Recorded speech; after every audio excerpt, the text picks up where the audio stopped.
On a dark and stormy night when you're by yourself driving cross country, maybe not stop for the hitchhiker. Let's get into it.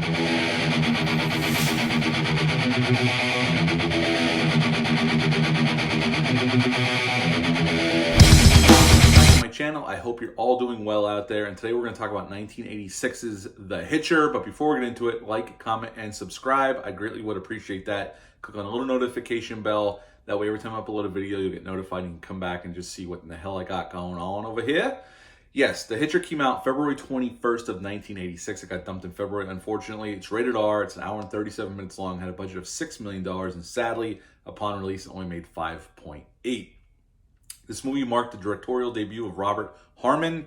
Robert Harmon went on to direct Nowhere to Run with Van Damme in the 90s and another highway kind of thriller called Highwaymen, and a bunch of TV stuff over the years. This film was written by Eric Red. Eric Red got the inspiration for this film from the Doors song, Riders in the Storm, and from a road trip he took from New York to Austin, where he spent 8 months and wrote this script, and then finally was able to get it made. The next year after this, he wrote the script for Near Dark, and Catherine Bigelow directed that film, and then he went on to do Cohen and Tate, Body Parts, Bad Moon. He had quite a nice career there going for him, especially in the horror genres over the years. And Blue Steel, I like that movie with Jamie Lee Curtis. In this film, we got Rutger Hauer as John Ryder. Now, he was not the original choice for the studio. The studio wanted Sam Elliott or Terrence Stamp. And as a matter of fact, Sam Elliott actually came in and auditioned for the role, but he ended up turning it down, and they got Rutger Hauer, which honestly, now, especially with the original film, it's hard to see anybody else other than Rutger Hauer playing that role. C. Thomas Howell plays Jim Halsey. He is this young man driving this car for this gentleman from Chicago to San Diego. And he meets along the way Jennifer Jason Leigh's character Nash at this roadside diner. And we also got a couple of genre vets in this movie. Billy Green Bush plays a state trooper, and he was in Critters, Jason Goes to Hell, and this one. And Jeffrey Dumone is in this film as Captain Estridge, and he was in the Blob remake. He was in The Mist.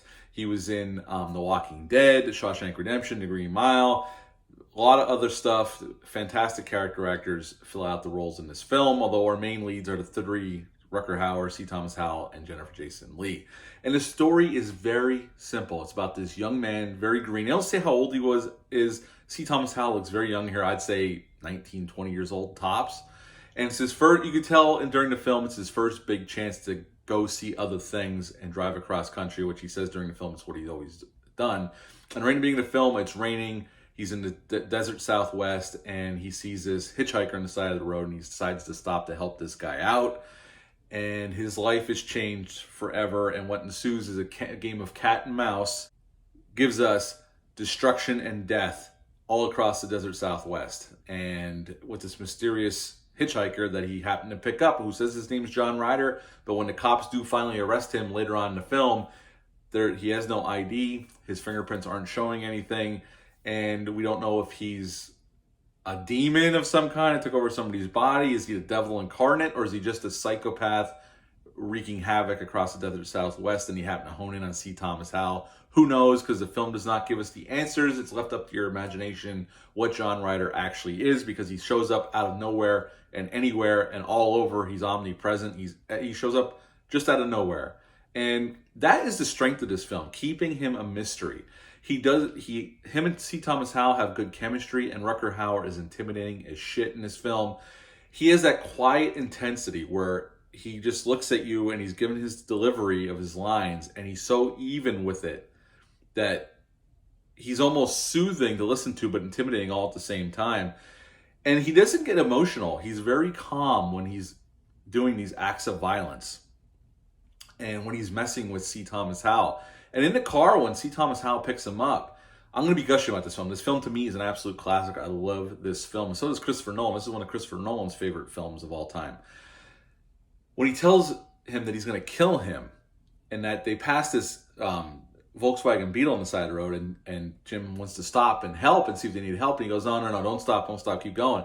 And Jim asks him and goes, why do you want me to stop? He goes, because I cut the guy's legs off, and there's no reason to stop. He's fine.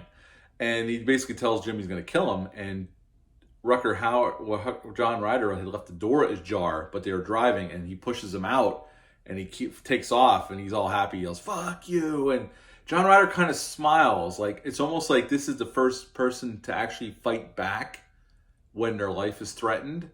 And once Jim thinks he's in the clear, the station wagon comes up and passes him. You see these kids in the back, like pretending to shoot him with this fake gun.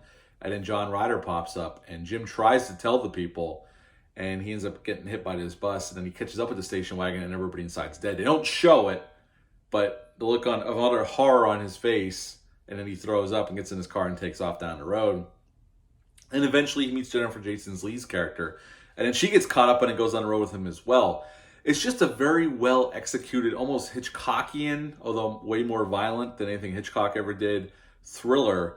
Although it's a horror film. It's basically a slasher film, but the killer is this, who looks like just this man, but considering how he just turns up at any place and some of the things he's able to do, it's almost like he's something more. But the film never answers those questions. And John Ryder certainly isn't giving any answers. There's even at one point this diner scene when Jim is sitting in the corner booth and he just has his head in his hands, and John Ryder appears and sits right across from him. And Jim asks him, "Why are you doing this?" And he just looks at him and goes, "You're a smart kid. You'll figure it out." And then he gets up, puts something on the table, gets up and just walks out. And we never get those answers. It's just this guy who's messing with this young man, and he shows up everywhere. He kills a bunch of cops. He frames Jim for some of these things, and Jim's arrested for a little bit of a part of the time until he gets out, because John Ryder shows up and kills all the cops and leaves the cell door open when he wakes up, and he walks out. And that it's just the mystery of it all and not getting the answers. I am all there for it. I don't need the answers. This guy is just evil, and he's just doing this because he wants to. And it's almost like he even the way he acts and the way he gives his line delivery, and there's just a few lines of dialogue that he says to Jim about, none of this really matters to me. He knows there's no repercussions for him. Even at the end when he's in shackles, put on a prison bus, and Jim gets the sheriff's truck and takes off after him, and he hears gunfire, and John Ryder opens the back door of the bus and jumps through the windshield of the pickup truck, and he just looks up at Jim, and Jim ends up killing him, obviously.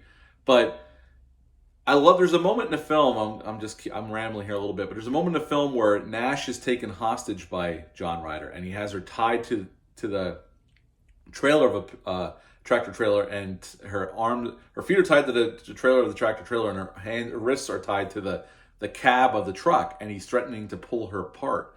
And Jim gets in the cab with him. And this is the only time you see him get a little emotional, just a little bit. Most of the time he's just even keel, but he wants Jim to pick up the gun and keep it on him and even shoot him. And Jim's not willing to do it because he knows that if he shoots him, he might hit the gas and he's going to kill Nash. And he puts the gun back down, and you could see the disappointment. It's almost like John Ryder wanted Jim to kill him. He wanted him to be the one. He's the one that fought back, pushed him out of the car. He wants this kid to kill him to see if he has what it takes. And when Jim doesn't do it, he's actually very disappointed in Jim, and then he kills Nash anyway. And that's when he gets taken into custody. Just all around, from the stunt work, there's some awesome practical stunts here. It's not overly gory. The script was way more gorier, actually. They cut back because the studio wasn't comfortable with it. In this shooting script, they actually do show Nash getting pulled apart. They cut away in the movie. And actually, when Jim finds the finger in the french fries, it was actually supposed to be an eyeball in his cheeseburger. And there actually was a part where in the script, where Jim would find the dismembered body parts of the family in the station wagon. And there was a graphic sex scene between Nash and Jim. All that stuff was cut out. The studio said we don't need it, and the filmmakers complied and cut some of that stuff out. And the film, while there's blood and there's some little bit of gory stuff there, it's definitely more tame than what the original script was.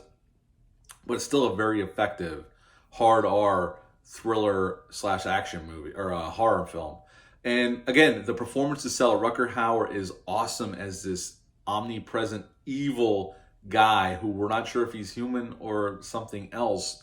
I'm willing to bet something else, but being that we never get the answers, and he just goes on this killing spree and no remorse, doesn't care if he gets caught, and his even keel delivery and his creepiness and his silent intensity, all fantastic. C. Thomas Howell's great. All our actors here are great, and it's very well shot. Again, I can't say enough about the practical stunt work here. It's fantastic. The Hitcher, to me, is an absolute classic. I love this film ever since I saw it as a kid. Yeah, overall, at the end of the day, I would give The Hitcher a 9 out of 10. If you've never seen the original 1986 The Hitcher, do yourself a favor and remedy that. It is streaming on HBO Max right now. I have it on DVD. I think you could probably buy it on iTunes. Supposedly, there's a company working on a 4K disc of this film because for years the actual film was missing. That's why they said they couldn't do a 4K of it. But supposedly they found it, and there's going to be a 4K release somewhere down the line. So I'm looking forward to that. But yes, 9 out of 10 for The Hitcher. Have you ever seen The Hitcher? Leave a comment down below. Let me know. Hit the thumbs up. Hit the subscribe button. Share it. It's really great. Would appreciate that.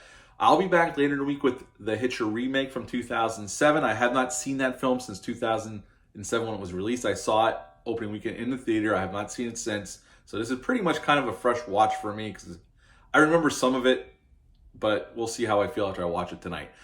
But until then, I hope you're all doing well out there, and bye.